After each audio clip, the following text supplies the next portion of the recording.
Okay, now moving on to a concept which is called as ideal solution and non-ideal solutions. So if we make a solution, it can be either an ideal solution, or it can be non-ideal solution. As we have seen in the 11th standard, ideal gas, non-ideal gas. Similarly, we have ideal solution or non-ideal solution. What first we will learn the ideal solution. What is the ideal solution? It follows Rawls law. Rawls law at all concentrations. Next thing is that delta H mix, that is enthalpy of mixing, is 0. We will explain this, but just listen for now. Delta V mix is also equal to 0. For the non-ideal solution, it is just opposite of all these. It follows. It doesn't follow RL. What is RL, Jubaina? Rawls law. Yes, Rawls law. It doesn't follow Rawls law at all concentration. The next point will be delta H mix, that is enthalpy of mixing, is not equal to 0. The last point will be volume mix. Volume mixing is also not equal to 0. Fine. And also non-ideal behavior can be of two types. Either it can show positive deviation,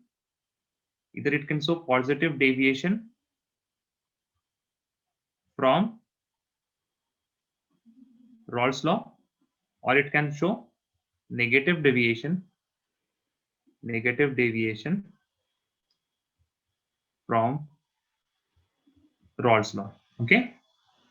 So first we will look at non-ideal solution. This is pretty much those who have attended the last lecture. Rawls law is very much clear. Delta H mix and delta V mix we will study. So first let us go and see the interactions in solution. Interaction in solution. Now listen carefully.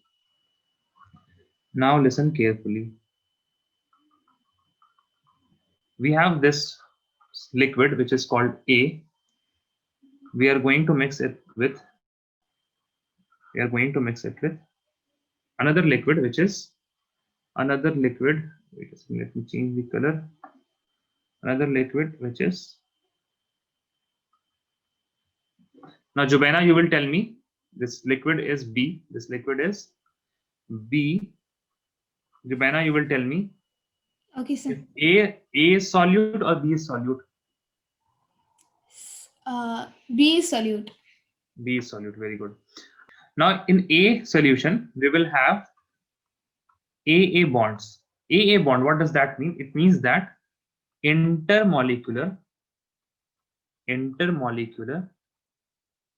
bonds between A atoms, or atoms of A, between atoms of A.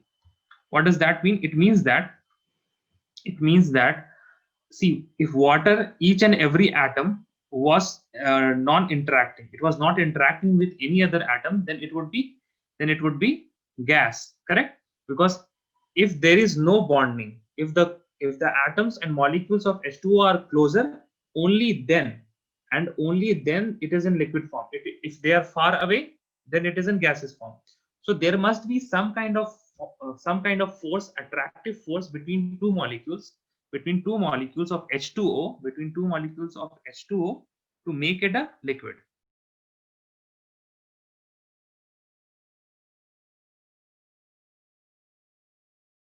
I've written entities. Entities will mean either molecule, compound, or atoms, anything it can mean. So the generalized word, entities of A. Similarly, this B will be having what? B interaction, correct? Now when we mix them, what we will have? We will have majorly A. We'll have majorly A and some B, that is also mixed uniformly. That is also mixed uniformly. Now in this solution, we will have also AA interaction, BB interaction, and also a new interaction which will be between AB. Because if A and B are not interacting, that will be the case where if we pour oil into water, the oil and water, they don't interact and they don't mix. So if a liquid is dissolving any type of solute, for example, the best example would be here what? AB, water in Ruh Afza. Both are liquid and they are dissolving with each other. So the H2O molecules, it is dissolving and it is interacting with the solute particles, that is B. Solute particles, that is B. Now what we have to look here is first case. First case will be if I write AB interaction is greater than AA interaction. Okay, is greater than AA interaction. It will mean that the volume of solution will decrease. That means delta V mix will be what? Will be is equal to, it will decrease, hence this will be negative. The next point with this is attraction leads to stability. Attraction leads to stability. Fine. If attraction leads to stability, and if anything is getting stable, it will release energy. And the process is exothermic. What happens is that if A and B interaction, AB interaction is greater than AA interaction, then the process is, it is delta H mix. That means the enthalpy of mixing. Will be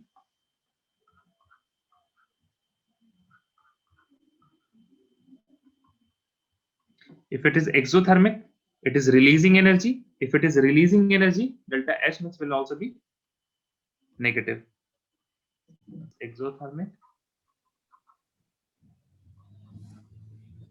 thermic, that is negative. Which will have, AA will have greater tendency to escape or AB will have greater tendency to escape?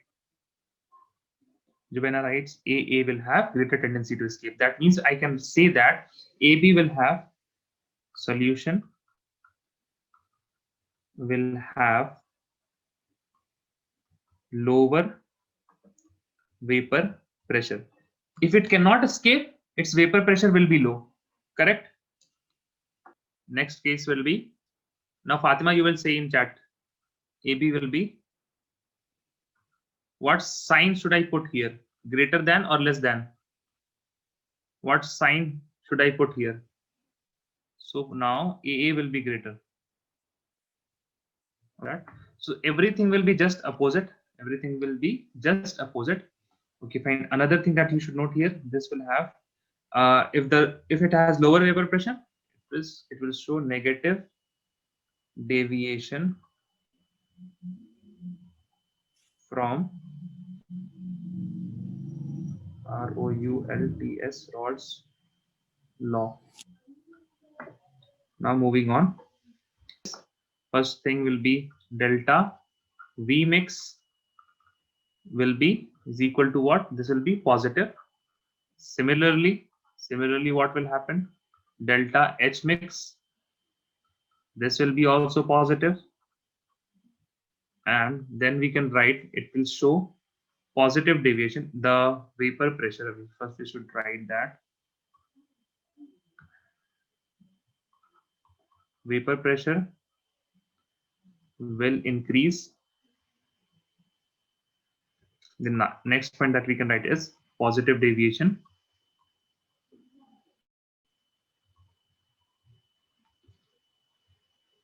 from Raoult's law. So now go here, and what you can write here is that AB will be equal to AA in ideal solution. Correct? You have seen all the cases. If AB will be equal to AA, the change in volume will also be 0. There will be no other attraction there. So delta H will be also 0, and it will follow the Rawls law. Next topic is the colligative properties. The next topic is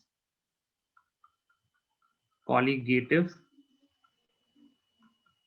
properties. What are colligative properties? We have already seen that. Addition of what? Addition of non-volatile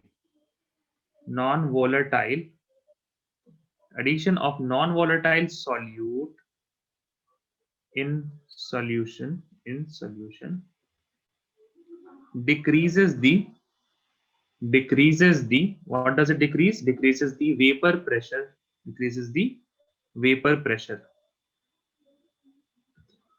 Now this decrease in vapor pressure,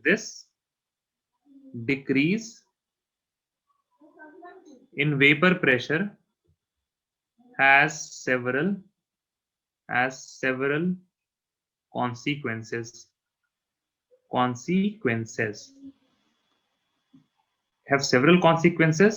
And the properties derived from, and the properties, which properties? Colligative properties. These are used to determine the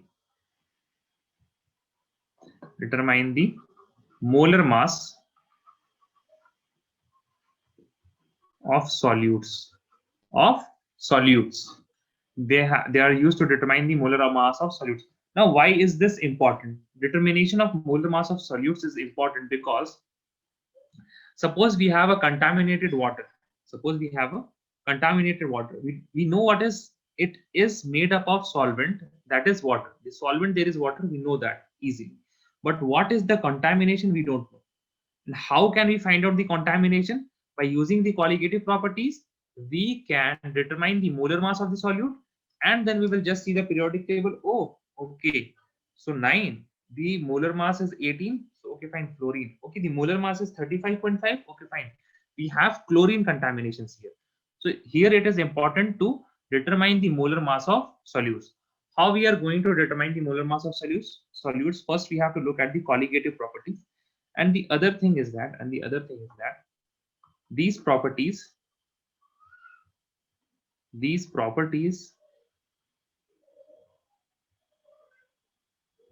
doesn't depend on the nature of solute. Rather they depend on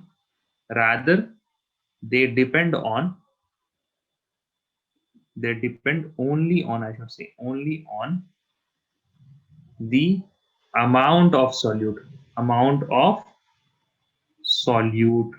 Only the amount of solute. Hence, they are also called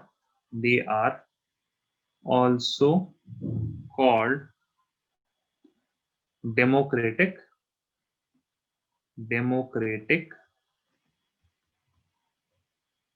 properties. They are also called democratic properties. Now, what are these democratic properties? First one is relative lowering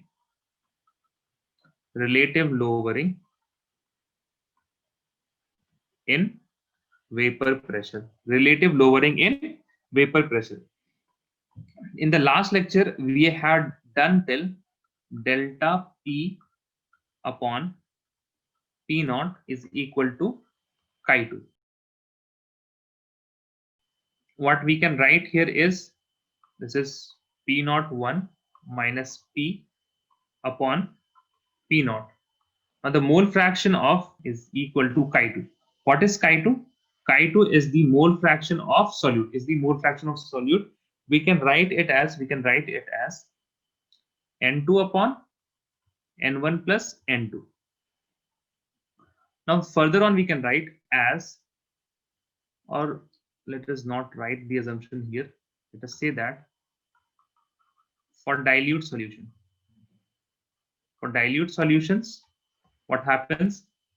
N2 is very small than, is very small to N1.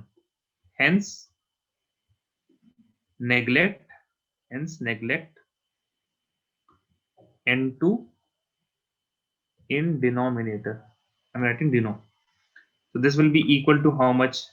This will be equal to P01 minus P1 upon P0 of 1 is equal to N2 upon N1. We can write N2 as what? We can write N2 as what? Given mass by molar mass of 2 upon given mass of 1 upon molar mass of 1. If we rearrange this, then we can write it as what? We can write it as W2 upon M2 into M1 upon W of 1. So from here, what is the given mass, or the the given mass? If we know the given mass, then we can find the molar mass. Then we can find the molar mass. If we rearrange this, then we can find the molar mass. Moving on, the next point is, the next property is elevation in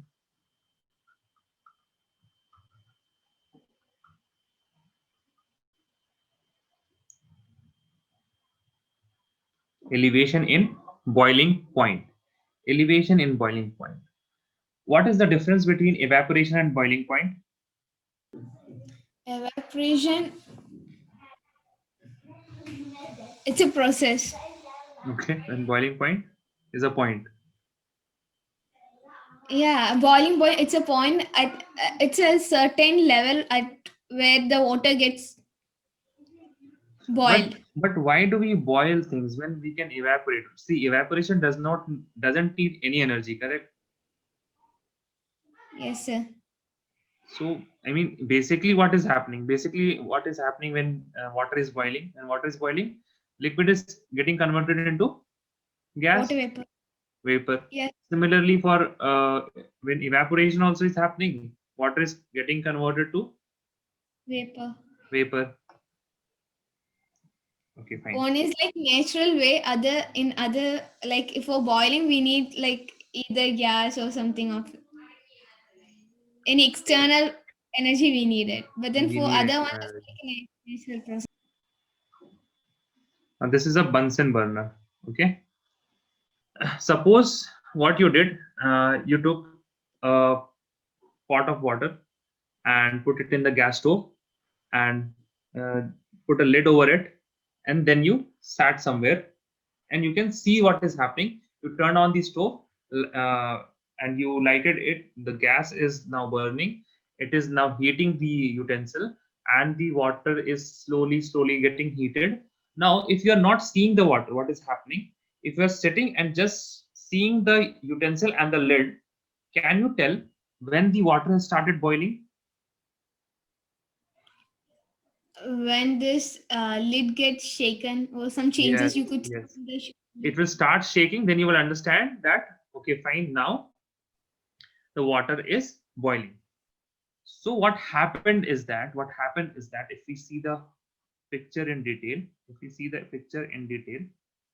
now this is our picture, this is our lid, this is our water, this is our water. Now when we are heating it, more and more water is escaping from the liquid to gaseous form, correct? The first point is heat leads to more escaping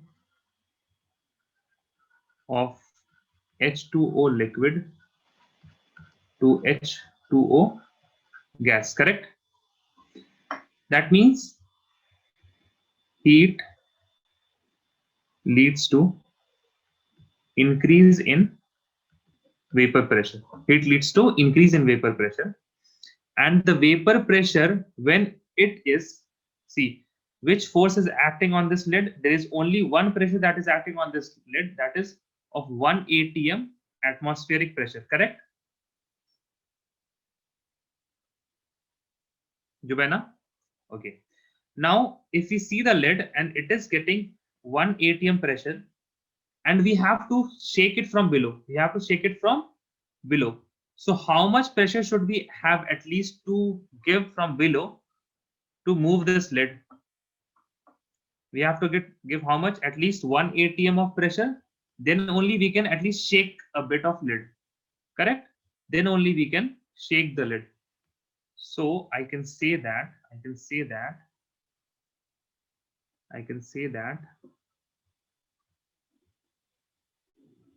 boiling point is the temperature at which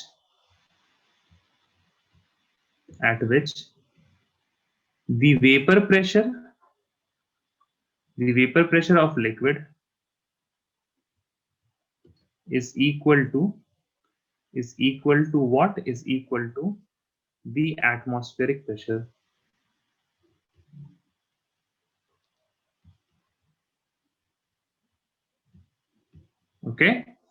Okay. Now when we are clear, now if somebody will tell you what is boiling point and what is the difference between boiling point and evaporation, you will say evaporation does not need any temperature. It can happen at any time. It is just the phase change of liquid to gas. It is just a phase change.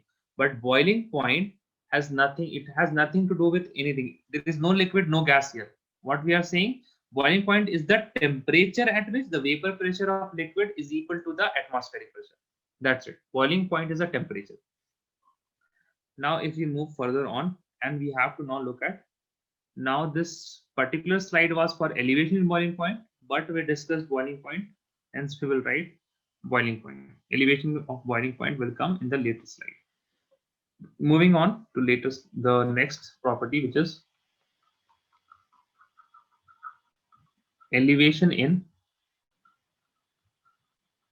boiling point.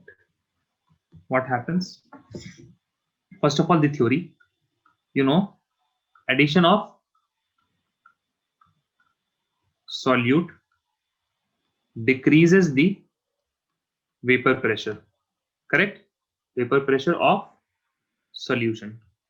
Addition of solute decreases the vapor pressure of solution. Hence,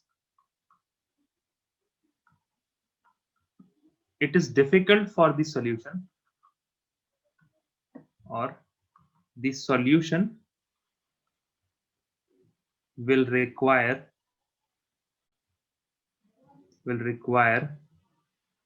more heat, or we can write higher temperature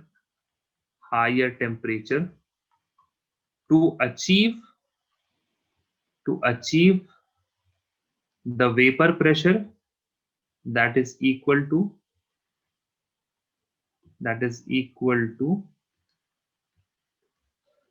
atmospheric, I'm writing atmospheric pressure. The solution will require more heat, that means higher temperature, to achieve the vapor pressure that is equal to atmospheric pressure. Hence, it will have elevated, that means raised up boiling point.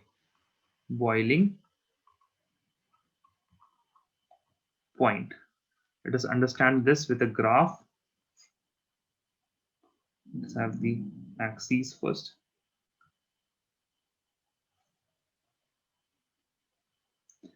In the y-axis, we will have vapor pressure, and I'm noting this particular point. This is 1 atm. Generally, this is the atmospheric pressure, and here we will increase. The vapor pressure is increasing in this way, and here we will increase the temperature. Temperature is increased in this way. Now let us draw a dotted line, if we can draw. Let us draw a dotted line like this.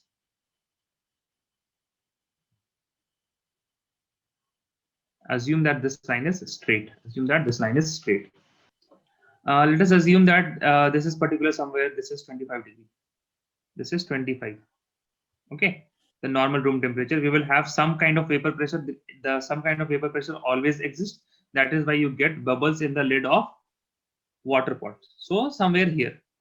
Now we are increasing. It is water now. Plain vanilla water. Only water. Now we are increasing slowly the temperature. As we increase the temperature, the escaping tendency will increase, correct? And hence the vapor pressure will increase. Now at this point, it reaches 1 atmospheric pressure. Now what is happening? The lid is shaking. The lid is shaking. So you told, okay, fine. We got the boiling point. And hence we will get the boiling point at, let me change the color first. Then I will. So the boiling point for water would be, that is pure liquid. It will be somewhere here, correct? Now let us move to solution.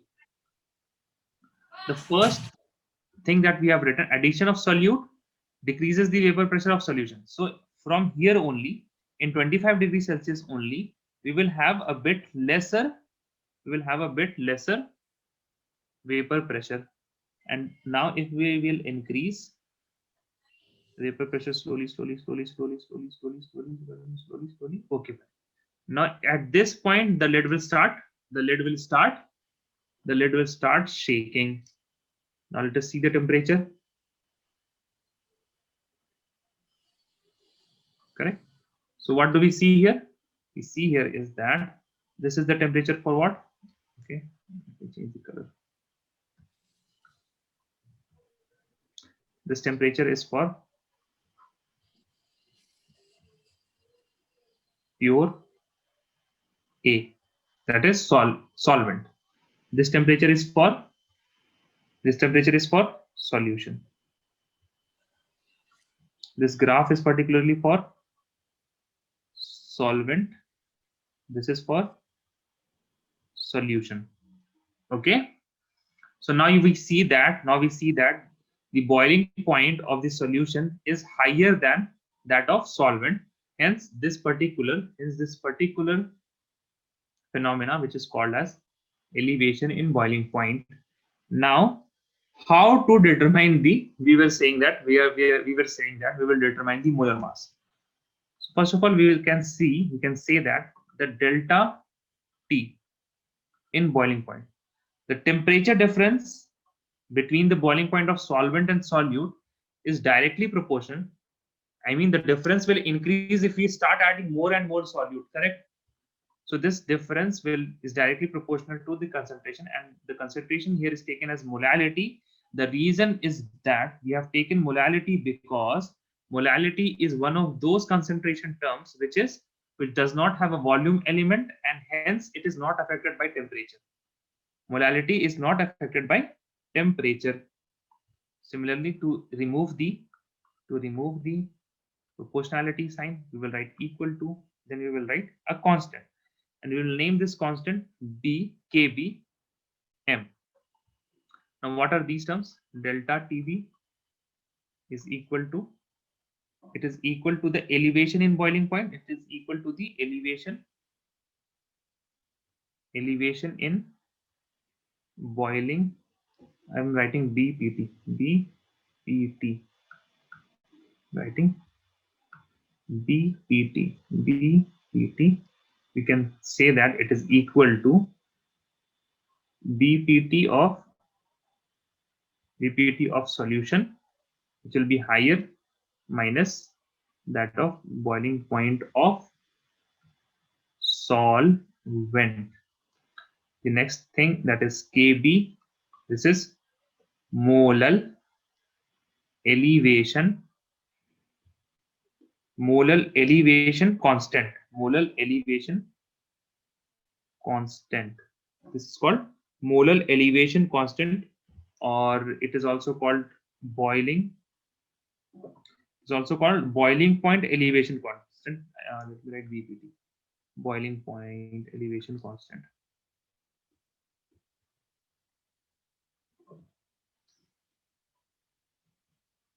constant. Another term for this is eboloscopic. Eboi boy BOI. I don't know where this terms eboloscopic constant. M is equal to molality. So if we expand this, then what we will get? See, M is what? What is M? M is equal to what? We can write W2 upon M2, that is given mass upon molar mass, that will give us number of moles, upon we can write W of 1, that is the mass of solvent in kg. So I'm assuming all these are in grams. To convert this into kg, what I have to write? 10 to the power of -3. Now I can write M as how much? We can write M as how much? W2 into 10 to the power of 3 upon W1 M1. Correct, Jubena? Yes, sir. Oh, how it is correct? This will be M2. Oh, M2. It's M2. Yes, that will be M2. This will be M2. Okay. So what we have to find? The molar mass of solute. So we can rearrange this and we can write M2 will be equal to W2 into 10 to the power of 3 upon what? M into W1. Small n, lowercase m into W1. Now from here what we can write is, what is here? From here we can write that that delta TB is here. So we can write M is equal to delta TB upon what? KB. Substituting that here, this will be equal to W2 into 10 to the power of 3 upon M is equal to delta TB. We will write delta TB here. Then we will write W1 as it is. Upon was KB. So we can write KB here into KB. Now, the next point is third point. This is depression in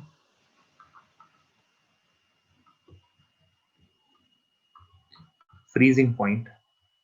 Depression in freezing point.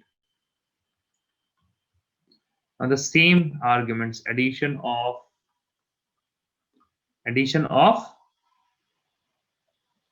solute. Addition of solute decreases the vapor pressure. Addition of solute, what does it do? Decreases the vapor pressure. Now, hence, if we see the graph, let us see the graph directly, what happens. Then we can move further on. Oh, no.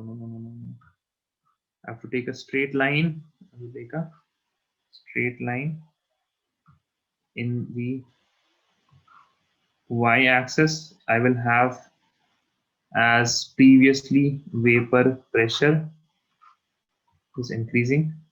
We will have temperature. This is here. First of all, we will see for liquid solvent. So let me draw this by black only. Now let us assume this is our liquid solvent. And then at this particular point, I mean, let us set a, what do we have to set? We have to set a particular point at this point, and then we lower down this point here. This is liquid, this is A, this is B, this is C. AB is liquid solvent, This is liquid solvent. Point A. Point A is equal to what? Freezing point. Now AC. AC is what? Solid. AC is what? Solid, or we can write it as frozen solvent. Okay. This is all about what? This is all about our solvent. Now, if we take solution, what will happen? It will obviously first of all have what? A decreased vapor pressure. A decreased vapor pressure from start only. If we will move on slowly like this, then it will hit the frozen solvent curve, a bit later. Now what do we have to do? We have to draw the temperature here and another temperature for our solvent. Now we can easily see the temperature has decreased. Now let me write this particular point is, this is our D and E. Now DE represent what? Solution. Okay. Now moving on, as we had for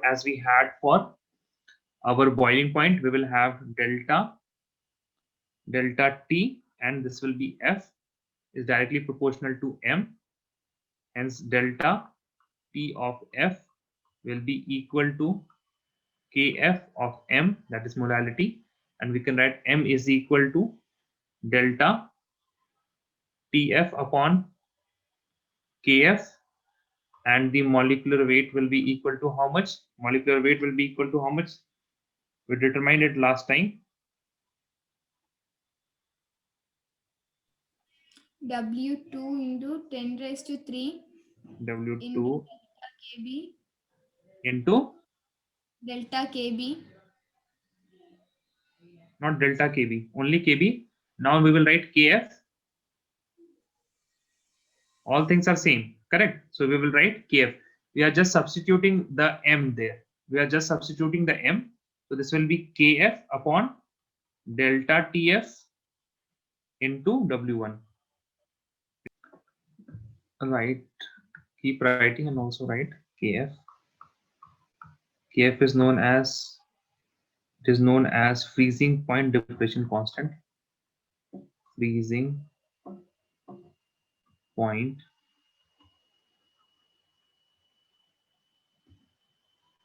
depression constant, or it is also known as molar depression constant. It's known as molar depression constant. I'm writing depression constant, also known as cryoscopic constant. Write this information. It's crucial. Okay. Now two equation, but you have to remember only one. Kp and Kf can also be calculated.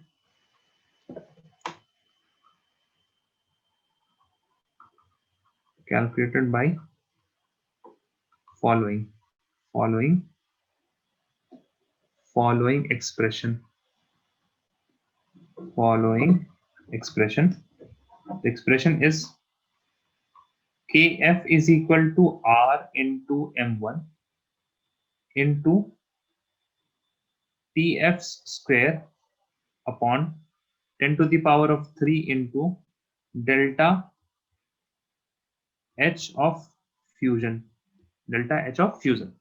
Similarly, Kb is equal to R into M1 into Tb square upon 10 to the power 3 into delta H of vaporization, delta H of vaporization. So remember, on any one of these, for Kf it is fusion, for Kb it is delta H vaporization, and Tf and Tb. The only difference is that other things are same. Here R is equal to gas constant, that is the universal gas constant. M1 is equal to what? Molar mass of solvent. Molar mass of solvent. Now coming to the very last topic, that is the fourth, I guess, yes. Fourth colligative property, osmotic pressure, osmotic pressure. Osmotic pressure. Before osmotic pressure, we have to know about osmosis. We have to know about osmosis. What is osmosis? What is osmosis? So is it like shrink when swollen of racing, something like that? You are from biology background? No, I remember from 10th standard, From something 10th like that. standard? Yeah, it is something like that. It is the movement of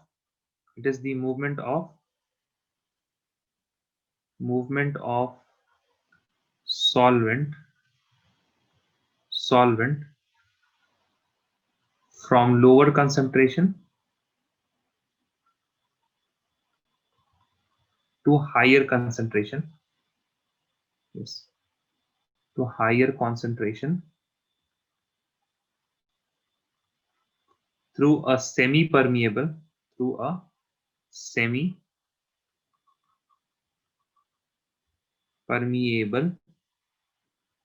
permeable membrane,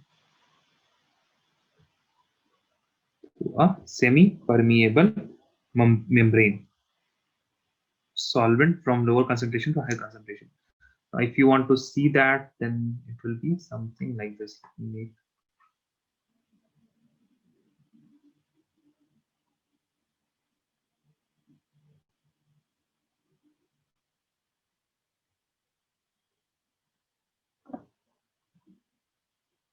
And imagine that you have to imagine that they are connected. These are connected. Okay, can you imagine that these are connected? They don't seem, and if I erase this, see what happens. All this will be erased. Let us know. So much of restriction. I cannot rub only one part. There should be an option. I should write a mail to Zoom that give us an option to erase one part of any figure.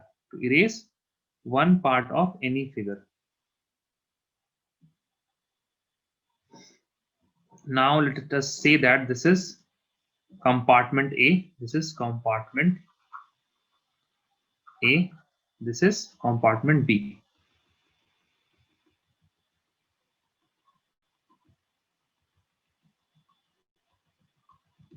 Now I will say concentration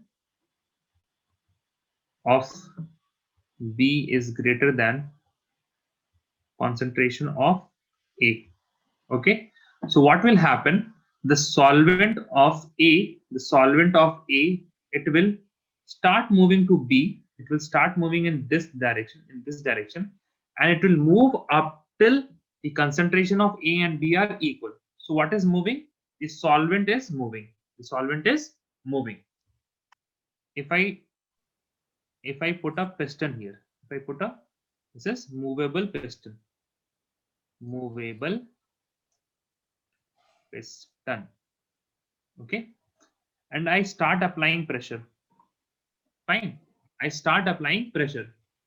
So there is some force which is acting on this particular solution, which is deriving this towards the B compartment. But if I start putting pressure on the B compartment, this flow will stop. And it'll be reversed.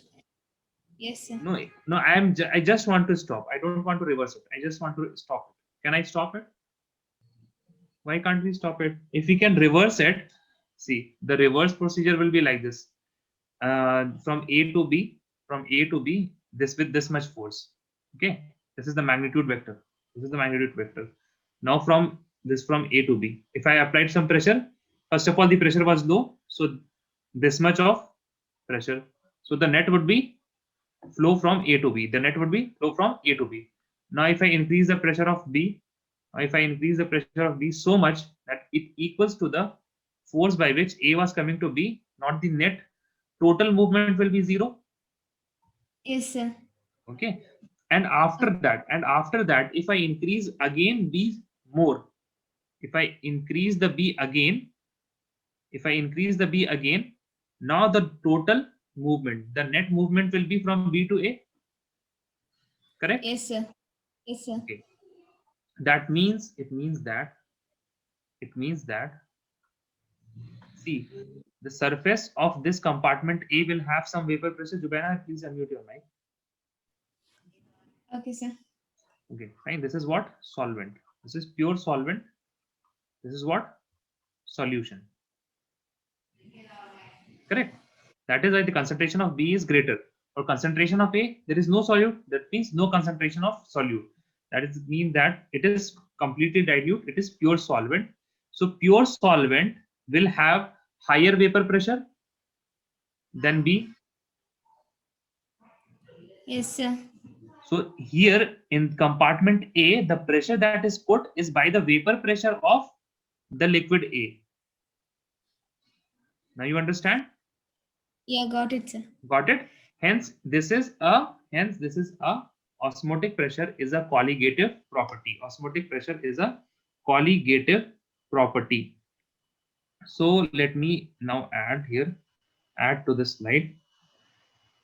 What I can say is that here there is a pressure which is from PATM,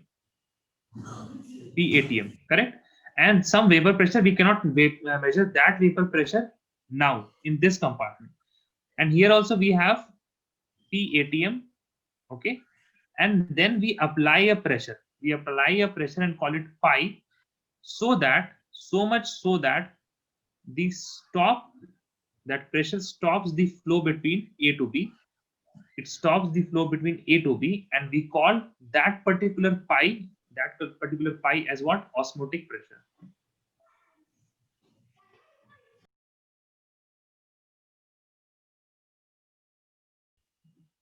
Now it is given that pi is directly proportional to the concentration. Pi is directly proportional to the concentration at, now if you are writing C, the C here is molarity. The C here is molarity. And since molarity has a component of volume, we have to write at temperature T. Hence, further on we can write that pi is equal to concentration into R, that is the universal gas constant, into temperature. Pi is equal to CRT. Now if you will move it further, the concentration is number of moles of solute upon volume in liters into RT. Now this will be something you are similar. PV is equal to nRT, that is for gases. Now pi is equal to nRT upon V. This is for liquids. Now further on, if we write N2, what is N2? N2 we can write as, let me write pi here and V here. N2 we can write as how much? W2 upon molar mass of 2 into RT. Now I can write M2 is equal to W2 RT upon pi into V. Now let me just, okay. This is osmosis. Now I have to write somewhere here the definition of osmotic pressure. How to write the definition of osmotic pressure? So fine, it is the pressure that just stops the flow of solvent is called osmotic pressure. The pressure that we have applied, the pressure that just stops the movement of solvent is called osmotic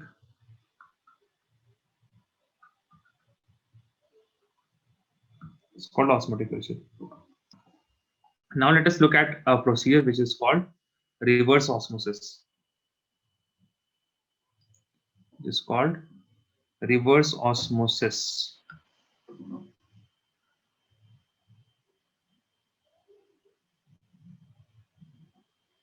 Okay, fine. I can write here fresh water.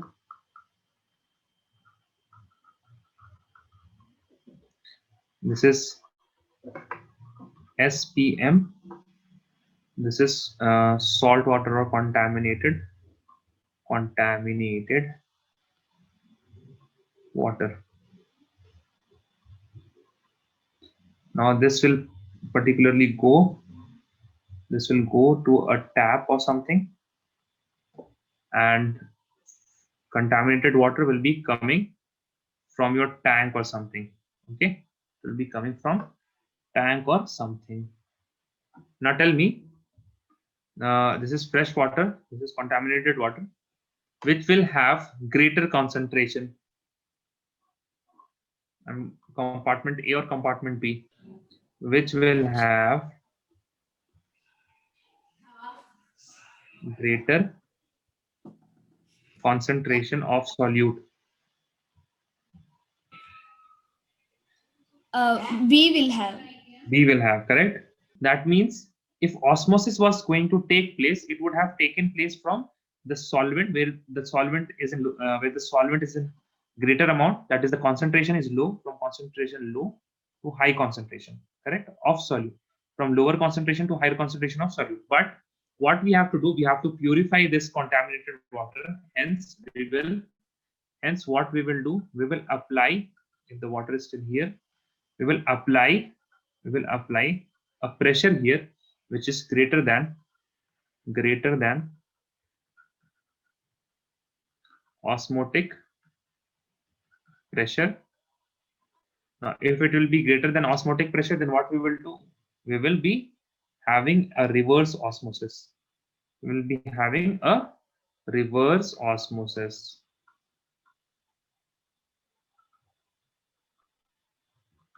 We will be having reverse osmosis.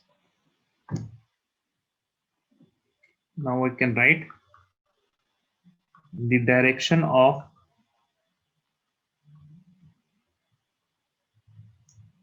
osmosis. The direction of osmosis can be reversed.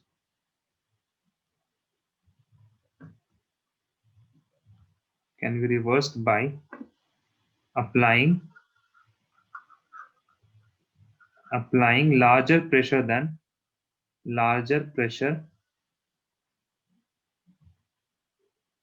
osmotic pressure.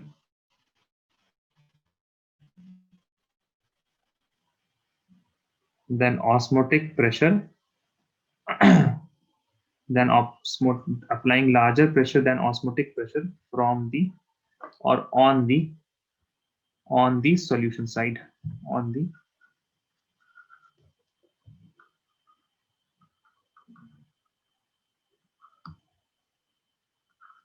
okay, fine. Let's do a question. The question is 200 centimeter cube of aqueous solution of protein contain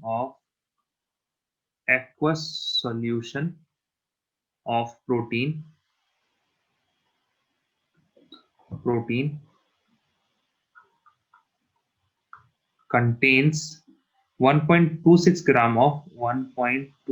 gram of protein, the osmotic pressure is found to be osmotic pressure is found to be is found to be how much? 2.57 bar. 2.57 into 10 to the power of minus 3 bar at 300 Kelvin. At 300 Kelvin, calculate the molar mass of protein. Molar mass of protein.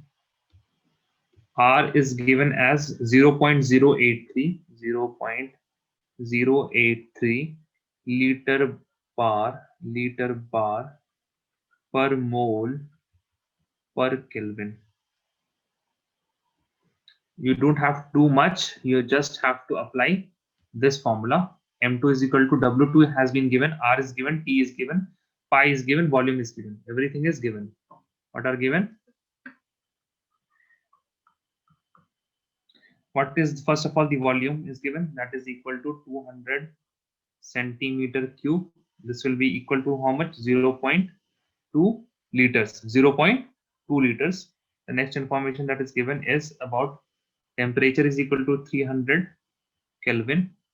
Osmotic pressure, or you can write what? We can write it as pi, uppercase pi.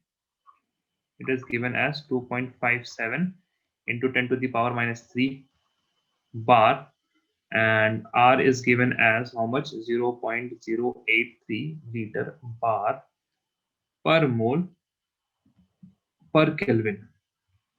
Okay, and another, yes, the given W2, that is equal to 1.26 grams. Now let us see the formula. What is the formula? M2 is equal to W2 RT, W2 RT upon pi V, W2 RT upon pi V. M2 is equal to, you have to find M2, that is equal to W2 RT upon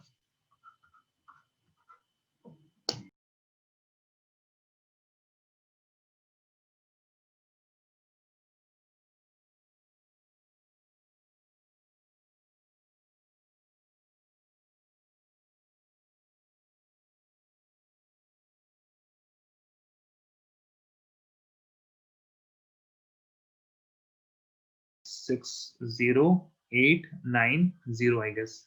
This will be in grams per mole. Very important for simplification. For simplification,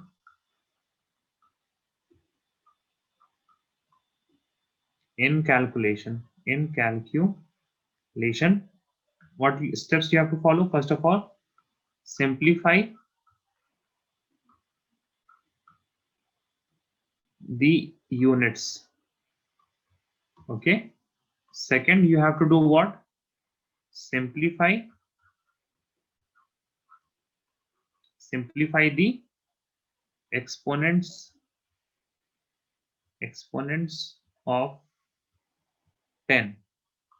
Third, you have to divide or multiply as you have in your multiply.